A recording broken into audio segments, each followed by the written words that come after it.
네, 안녕하십니까. 바람과 해를 담은 정치 국회의원 양이원영입니다. 네. 오미크론 몇 명까지 확진자 늘어날 것 같습니까? 해외 사례들을 보면. 제가 지금 쉽게 장관님들 그리고 저희 총리님 같이 대책회의 비상하게 늘 하고 계시면서 예. 추이를 보고 계시겠죠? 예. 네, 어느 정도나 늘어날 것 같습니까? 그거는 전문가들도 의견이 많이 갈리는 것 같은데요. 한 5만에서 10만 정도는. 지금 다른 예, 나라 사례를 기본. 보면 다른 나라 오미크론이 사례를 우세가 보면은- 된 나라들 보면 수십만 명 예, 확진이 30만 명 이상도 쏟아지고 나오고 있지 그렇죠. 않습니까? 예, 그렇습니다. 네. 다행히 오미크론은 위중증 환자 발생 수는 적으니까 예. 그 독성이 적어서 다행이라고 하지만 그래도 이 오미크론이 확산이 되면서 당연히 위드 코로나를 기대했던 소상공인 자영업자분들이 도탄이 빠진 것은 누구나 다 알고 있습니다. 우리 장관님 대출 받지 못해서 막막해서 제2금융권 돈 써본 적 있으세요? 저 있습니다. 네? 있습니다. 네, 있으시죠? 예. 그 이자율 몇 %인지 아시죠? 좀 오래돼서 제가 기억은 잘 못하겠습니다. 네, 20%가 넘습니다. 그 제2금융권도 못 가는 사람들도 있어요. 지금 이 소상공인 자영업 하시는 분들 대출이 지난 2년 동안 얼마나 늘었는지 아십니까? 네, 제가 지금 정확하게 기억은 한 200조. 170조. 예. 그 전에 매년 늘어나긴 했습니다. 우리가 GDP가 성장하니까 그만큼 부채도 같이 부채 비율이 일정하다 하더라도 부채의 총 규모는 당연히 늘어나겠죠. 그렇습니다. GDP가 성장하는 네. 만큼이나 자산의 증가. 자산도 예. 증가하고 매년 69조, 75조, 60조 이렇게 늘어났어요.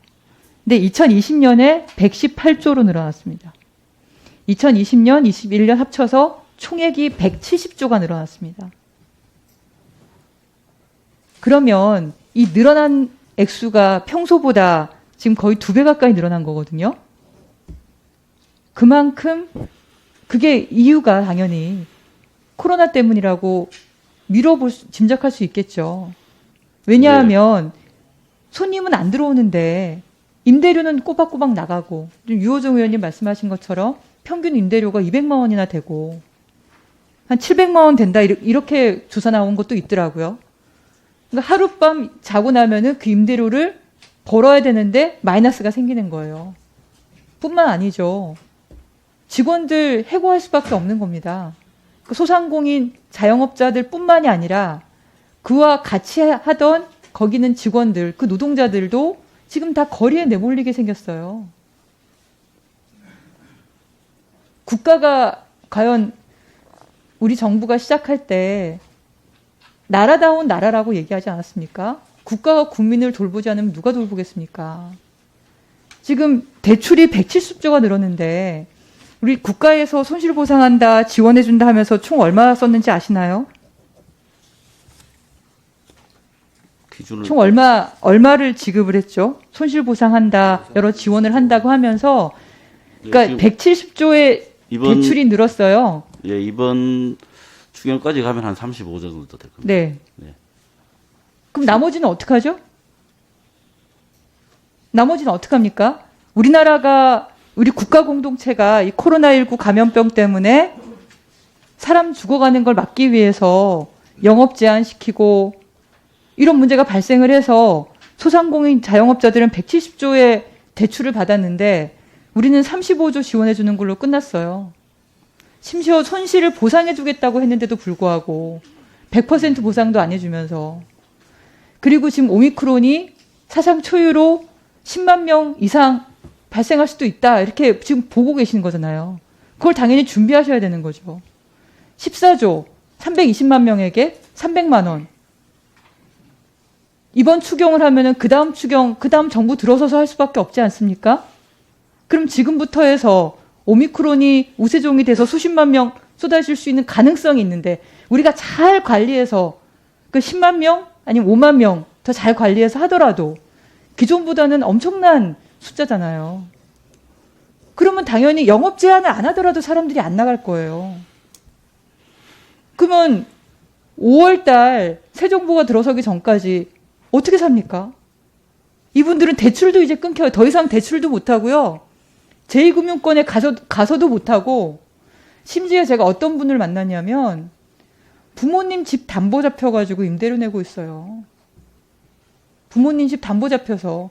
그러니까 이 청년들 자영업 이분들뿐만이 아니라 그 주변 사람들까지 지금 같이 담보로 잡혀갖고 대출해주고, 근데 금융기관들은 그걸로 돈을 벌고 있는 게 지금 상황입니다. 이 국민들을 돌볼 사람이 누구겠습니까? 근데 300만 원 퉁치자고요? 뭐 퉁치자는 건 좀 지나친 말씀. 우리가 정말 저는 IMF 위기 때 그만한 사람들이 파산하고 정말 벼랑 끝에서 밀려나고 하는 걸 우리가 봤잖아요. 그때 우리나라 예산은 200조도 안 됐을 때입니다. 그때 우리가 극약 처방을 하면서 150조, 170조 그 돈 풀었어요. 그러면서 기업들 지원하고 살아남게 하려고 했거든요. 지금이 그 IMF만큼이나 심각한 상황 아닌가요? 그렇게 보고 계시죠, 장관님? 네, 그렇습니다. 근데 우리는 지금 600조 예산이에요. 그런데 지금 10조, 30조? 이걸로 어떻게 사람을 살립니까? 300만 원 가지고 어떻게 5개월, 6개월을 버티라고 하실 수 있겠어요? 국회의원하고 장관님, 우리 공무원들은 월급 나오죠. 누가 줍니까, 그 월급? 국민들 세금으로 받는 거예요. 국민들 세금을 더 많이 내서 세수가 늘어났어요, 60조로. 근데 어떻게 이렇게밖에 못하는 거죠? 의원님, 이제 뭐 제가 충분히 이해가 되는데요. 근데 이제 이런 부분도 있습니다. 이제 그래서 저희들이 손실보상 제도 같은 걸 만들었잖아요. 제도를 만들었는데 오히려 그 제도 안에 가둬서 더 못하게 만들고 있잖아요. 그거는 그렇지 않습니다. 그게 그래도 나름의 여러 의원님들끼리 말씀하시잖아요. 사각지대 어떻게 할 거냐, 법인 택스가 어떻게 할 거냐. 사각지대는 꾸준히 계속 해소해 나가야 되는 것이죠. 그거를 아직도 2년째가 됐는데도 불구하고 지금도 해소해 나가겠다고 말하는 거는 무슨 말이에요? 많이 해소해 왔습니다. 많이 해소해 왔습니다. 제 주변에 그 사례를 또 말씀을 드릴까요? 지금 다른 의원님들이 말씀하셔서 제가 또 말씀을 못 드리는데 사각지대가 한두 곳이 아닙니다. 의원님, 그러면 저번 우리가 예산을 할 때 다른 방식으로 했었어야죠. 국가 예산을. 장관님, 이제 아니, 주어진 걸 갖고